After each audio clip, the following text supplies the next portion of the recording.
யாருக்குமே எந்த ஊதியமும் கிடையாது. வெறும் நம்பிக்கை மட்டுமே வைத்துக்கொண்டு அந்த 10 நிமிஷம் சினிமாவில் இருக்கிற லிபர்ட்டி கூட யூடியூப்பில் இருக்காது.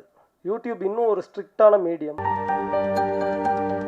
திரைப்படங்களில் வந்து இன்றைக்கி வந்து தேட்டரில் போய் பார்க்குறது, குடும்பத்தோடு போய் பார்க்குறது அப்படின்றது ரொம்ப வெகு சில திரைப்படங்கள் தான் வந்து எல்லாரோடையும் எல்லா சீன்ஸையும் பார்க்குற மாதிரி இருக்கும். இப்போது தாவணி கனவுகள்னு ஒரு படம் பார்த்துருப்போம். அதில் வந்து பாக்யராஜ் சார் வந்து ஒரு மாதிரி சீன் வரும்போது சில்லறையை கீழே போட்டுட்டு தன்னோட தங்கச்சிங்கெலாம் தேட சொல்லுவார். ஆனால் இன்றைக்கி நம்ம அந்த நிலமையில கூட இல்லை, யாரும் தேடுற நிலமையிலையும் இல்லை. அதனால நிறைய படங்கள் தவிர்க்க வேண்டிய நேரத்தில் கண்டிப்பாக குடும்பத்தோடு பார்க்கக்கூடிய ஒரு குடும்ப படமாக குடும்பஸ்தனை கொண்டு வந்து கொடுத்துருக்காரு அப்படின்னா அது ரைட்டர் சாரோட ஒரு வெற்றின்னு தான் சொல்லணும். இந்த படத்தில் ரொம்ப அழகாக சொல்லுவாங்க தெரியுமா, பெரியோரை வியத்தலும் இளமை, சிறியோரை இகழ்தல் அது நின்னும் இளமை அப்படின்னு. அதை ரொம்ப அழகாக வந்து காமெடியாக சொல்லியிருப்பார். அந்த அழகான கதைக்காக ரொம்ப ரொம்ப நன்றி சார்.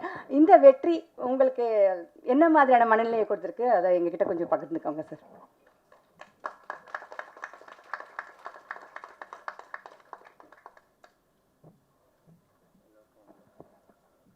இந்த அரங்கில் கூடியிருக்கும் பத்திரிகை துறையை சார்ந்த பெரியோர்களுக்கும் நண்பர்களுக்கும், மேடையில் அமர்ந்திருக்கும் என்னுடைய நண்பர்களுக்கும், இயக்குனர் பாலாஜி சக்திவேல் அவர்களுக்கும் என்னுடைய வணக்கத்தை தெரிவித்துக் கொள்கிறேன். நானும் ராஜேஷும் சந்தித்து 10 ஆண்டுகள் நிறைவடையுது. இந்த 25ஓட 2015 திரைப்படங்கள் எப்படி இருக்கலாம் அப்படின்னு ஒரு ரசனை சார்ந்த ஒரு உரையாடலில் தொடங்கி 10 ஆண்டுகளுக்கு பிறகு ஒரு திரைப்படத்தை எடுத்து முடித்து அந்த திரைப்படம் ஒரு மிகப்பெரிய வெற்றியை பெற்று இன்றைக்கி இந்த மேடையில் நான் நிற்கிறேன் அப்படின்னா ஒரு கனவு போல் இருக்குது அப்படின்னு நான் சொல்ல மாட்டேன். ஒவ்வொரு நாளும் இதை பற்றி பேசியிருக்கோம், ஒவ்வொரு நாளும் இதை பற்றி சிந்தித்திருக்கிறோம், ஒவ்வொரு நாளும் இதற்காக திட்டமிட்டிருக்கோம், ஒவ்வொரு நாளும் இதற்காக உழைச்சிருக்கோம்.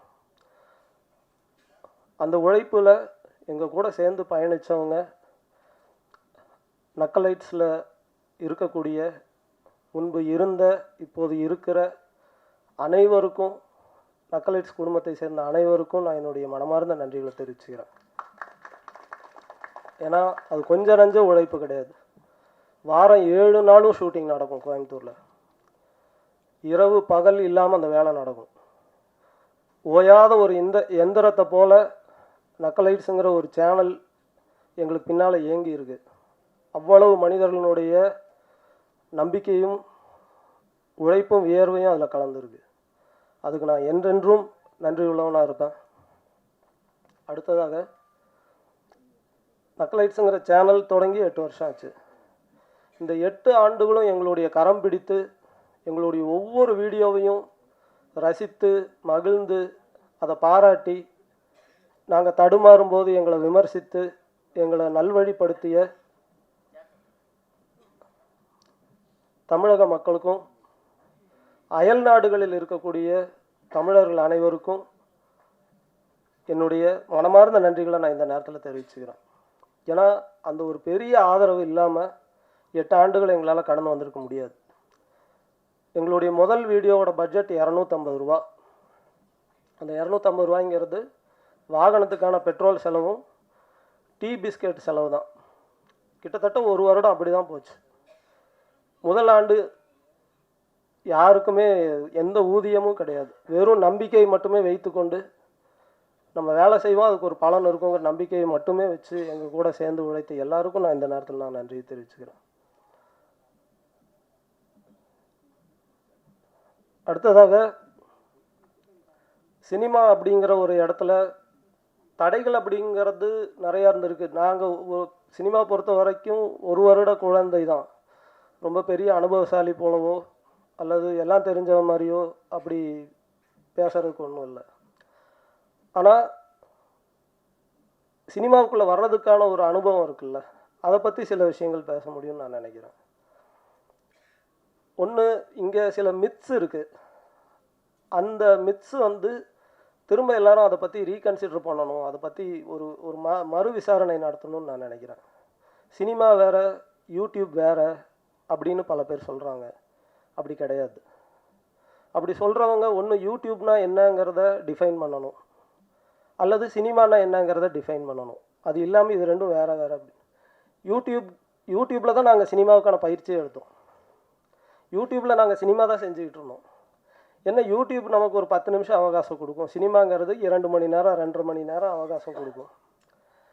அந்த 10 நிமிஷம் சினிமாவில் இருக்கிற லிபர்ட்டி கூட யூடியூப்பில் இருக்காது. யூடியூப் இன்னும் ஒரு ஸ்ட்ரிக்டான மீடியம். 10 நிமிஷத்துக்குள்ளே நீங்கள் ஆடியன்ஸை என்கேஜ் பண்ணி உங்கள் 10 நிமிஷமும் நீங்கள் வச்சுருக்கணும். உங்கள் கூட முதல் நிமிஷமே நீங்கள் உங்கள் ஆடியன்ஸை நீங்கள் என்கேஜ் பண்ணணும். இல்லைன்னா அவன் அடுத்த சேனலுக்கு ஸ்க்ரால் பண்ணி போய்டும். சினிமாவில் கூட 200 ரூபாய் கொடுத்து உள்ளே வந்துட்டோங்கிறதுக்காக ஒரு அரங்கத்துக்குள்ளே பல்ல கடிச்சிக்கிட்டு உட்காந்துருப்பாங்க. யூடியூப்பில் அப்படி கிடையாது. யூடியூப்பில் பல வகையான கண்டென்ட் கிரியேட்டர்ஸ் இருக்காங்க. ஆனால் சின்சியராக சினிமாவுக்காக வேலை பார்க்குறவங்களும் இருக்காங்க. யூடியூப்புங்கிறது நக்கலைட்ஸ் போன்ற ஒரு சேனலோ இல்லை வேறு எந்த சேனல் மாதிரியோ அப்படியான ஒரு கற்பனை இருக்கா? அது மட்டும் இல்லை. யூடியூப்புங்கிறதுக்குள்ளே எண்ணற்றவங்க அவங்களுடைய ஷார்ட் ஃபிலிம்ஸை எடுத்து ரிலீஸ் பண்ணிக்கிட்டே இருக்கிறாங்க ஒவ்வொரு நாளும். அந்த ஷார்ட் ஃபிலிம்ஸ்குள்ளே அவ்வளோ உயிர் இருக்குது, அவ்வளோ உழைப்பு இருக்குது, அவ்வளோ நம்பிக்கை இருக்குது. அது வெறுமனே யூடியூப்னு சொல்லி அப்படி ஒரு புறங்கையில் அதை தள்ளிட வேண்டான்னு சொல்லி நான் எல்லாரையும் அன்போடு கேட்டுக்கிறேன். ஏன்னா அதுக்குள்ளே கனவும் நம்பிக்கையை மட்டுமே வச்சுக்கிட்டு உழைப்பை போட்டு எவ்வளோ பேர் வேலை செஞ்சிட்ருக்காங்க. அவங்க எல்லாருக்கும் உங்களுடைய அன்பும் ஆதரவும் எங்களுக்கு கிடைச்சதை போல் அவங்களுக்கும் வேணும்னு நான் கேட்டுக்கிறேன். அடுத்தது, பெரிய பண வசதி இருந்தால் தான் இந்த ஊடகத்துக்குள்ளே வந்து ஜெயிக்க முடியும் அப்படிங்கிறது இல்லை. எங்களோட நிறுவனத்துக்கு பேர், நக்கலைட்ஸை ஓன் பண்ணுற நிறுவனத்துக்கு பேர் எறும்புகள் நெட்வொர்க்.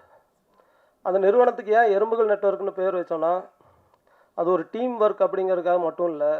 எறும்போட புத்தை நீங்கள் எத்தனை முறை கலைச்சி போட்டிங்கனாலும் அது திரும்ப கட்டும். அதுக்கு பில்டிங் மட்டும்தான் தெரியும். அது எத்தனை முறை நீங்கள் அந்த புத்தை இடிச்சிங்கனாலும் உடச்சிங்கனாலும் அது திரும்ப திரும்ப ரீபில்டு பண்ணிக்கிட்டே இருக்கும். அதனால் என்ன சரிவு வந்தாலும் நம்ம திரும்ப திரும்ப நம்ம வேலையை செய்யணுங்கிறதுக்கான ஒரு இன்ஸ்பிரேஷனுக்காக தான் எறும்புகள் நெட்வொர்க்னு எங்கள் நிறுவனத்துக்கு நாங்கள் பேர் வச்சுக்கிட்டோம். இதில் எவ்வளோ சிக்கல்களை நாங்கள் சந்தித்து வந்திருக்கிறோம். அது ரொம்ப சாதாரணம் தான், எல்லாரும் சந்திக்கிற சிக்கல்கள் தான். ஒன்றும் அசாதாரணமான சிக்கல்களெல்லாம் நாங்கள் சந்திக்கலை. எல்லா சராசரி மனிதர்களும் அவங்க வாழ்க்கையில் சந்திக்கிற சிக்கல்களை தான் நாங்களும் சந்தித்தோம்.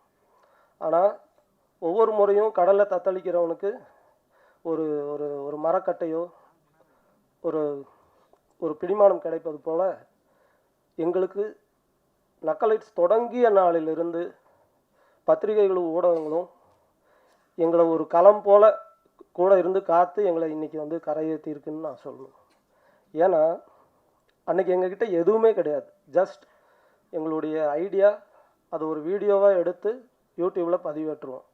ஆனால் அதனுடைய நேர்மையும் அந்த அந்த கண்டென்ட்டில் இருந்த ஒரு தரத்தையும் மதித்து எங்களை பாராட்டி ஒவ்வொரு முறையும் உற்சாகப்படுத்தி, ஏன்னா நாங்கள் நேர்காணல் கொடுக்காத பத்திரிகைகளே இல்லைன்னு சொல்லலாம்.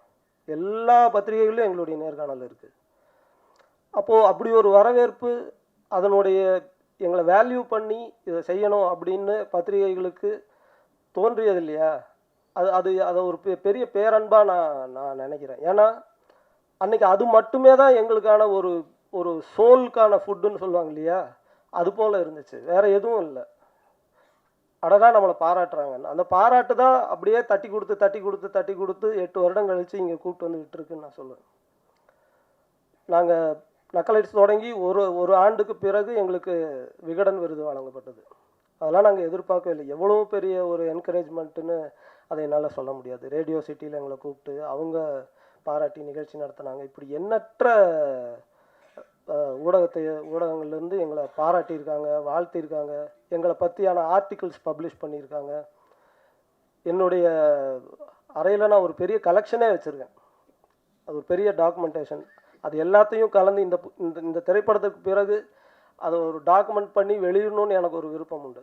ஏன் அப்படின்னா, சாதாரண மனிதர்கள் போராடி தோற்றுருவாங்க அப்படிங்கிறதெல்லாம் இல்லை. சரியான வேலையை செய்யும்போது, அதை முழு நேர்மையோடு செய்யும்போது நிச்சயமாக அதற்கான ஆதரவும் அதற்கான ஒரு பக்கபலமாக ஊடகங்கள் நிற்கும் அப்படிங்கிறதுக்கு எங்களுடைய பயணம் ஒரு மிகப்பெரிய ஆதாரம். அம்முச்சிங்கிற ஒரு வெப்சீரிஸை 2 ஆண்டுகளுக்கு முன்பு நாங்கள் ரிலீஸ் பண்ணோம். அது ஆஹா ஓடிடியில் இருக்குது. அதனுடைய சீசன் 1 சீசன் 2 ரெண்டுமே ஆஹா ஓடிடியில் இருக்குது. சீசன் 2 ஆஹாக்காக நாங்கள் பண்ணோம். ஒரு சினிமா போலவே அதை யூனிட் வச்சு பண்ண ஒரு வெப் சீரிஸ் அது. அது இங்கே தான் ஸ்க்ரீனிங் பண்ணோம். கிட்டத்தட்ட 4.5 மணி நேரம் அது நான் ஸ்டாப்பாக ஓடிச்சு, இன்டர்வலே கிடையாது. அத்தனை பத்திரிகை நண்பர்களும் பிரேக்கே எடுக்காமல் அதை முழுசாக உட்காந்து பார்த்துட்டு அதை சினிமா போலவே நினச்சி கருதி அதை பாராட்டி, அதை பற்றி எழுதாத பத்திரிகைகள் கிடையாது. அது அவ்வளோ பாராட்டி எழுதினாங்க. அது வெளிவந்த காலத்தில் ஆஹா ஓடிடியில் மிக அதிகம் பார்க்கப்பட்ட வெப் சீரிஸ் அதுதான், அம்முச்சி தான். அதற்கு காரணமும் பத்திரிகை ஊடக நண்பர்கள் தான். அன்றைக்கி நாங்கள் கோயம்புத்தூரில் இருக்கோம். எங்களை இங்கே இருக்கிற யாரையுமே எங்களுக்கு தெரியாது. ஆனால் கிடைச்ச ஆதரவுங்கிறது கொஞ்சம் நஞ்சம் இல்லை. அது கொடுத்த உற்சாகம் தான் அடுத்து ஒரு சினிமா பண்ணுங்கிற ஒரு தைரியம் வந்தது. இந்த திரைப்படமும் குடும்பஸ்தன் திரைப்படமும் பார்த்த அன்னைக்கு காலையில் பார்த்தாங்கன்னா மதியானத்திலிருந்து பத்திரிகை நண்பர்களுடைய தோழர்களுடைய ஆதரவான பாராட்டுதல்கள் வந்து வெளிவர ஆரம்பிச்சது. அன்னைக்கே தெரிஞ்சிருச்சு நாங்கள் மிகப்பெரிய வெற்றி அடைஞ்சிட்டோம் அப்படின்னு. அடுத்த நாள் நடந்தது ஒரு பெரிய கோலாகலமான திருவிழா. அந்த திருவிழாவுக்கான முன்னறிவிப்பு செய்தது பத்திரிகை ஊடக நண்பர்கள் தான். உங்கள் எல்லாருக்கும் நான் இன்றைக்கி என்னுடைய சிரம் சார்ந்த நன்றிகள் நான் தெரிவிச்சுக்கிறேன். ஏன்னா இதுக்கு நாங்கள் எதுவுமே செய்யலை, எங்கள் வேலையை செஞ்சோம் அவ்வளோதான். ஆனால் அந்த வேலையினுடைய நேர்மையும் தரத்தையும் மதித்து நீங்கள் உங்களுடைய மேலான ரிவ்யூஸை கொடுத்து இன்றைக்கி இந்த படம் மிகப்பெரிய ஒரு வெற்றி அடைந்து எல்லா ஊர்களையும் எல்லா அரங்குகளும் நிறைஞ்சு குடும்பமாக இதை போய் சிரித்து கொண்டாடி இந்த படத்தை எல்லோரும் ரசிச்சுக்கிட்டு இருக்காங்க. எல்லா திசைகளிலிருந்தும் வாழ்த்துக்கள் தினமும் வந்துக்கிட்டு இருக்கு. இதுக்கு என்ன நன்றி கடன் செலுத்துறதுன்னு எனக்கு தெரியல. இனி வரக்கூடிய காலங்களில் எங்களுடைய எதிர்காலத்தில் செய்யக்கூடிய எல்லா திரைப்படத்தையும் இந்த படத்துக்கு எந்த நேர்மையான உழைப்பு கொடுத்தோமோ அதுக்கு குறையாமல் கொடுப்போங்கிறது மட்டும்தான் இதுக்கான ஒரு நன்றியாக இருக்க முடியும்னு நான் நினைக்கிறேன். உங்கள் எல்லாருக்கும் நான் என்னுடைய மனமார்ந்த நன்றிகளை மீண்டும் ஒரு முறை தெரிவிச்சுக்கிறேன். ரொம்ப நன்றி. Thank you very much.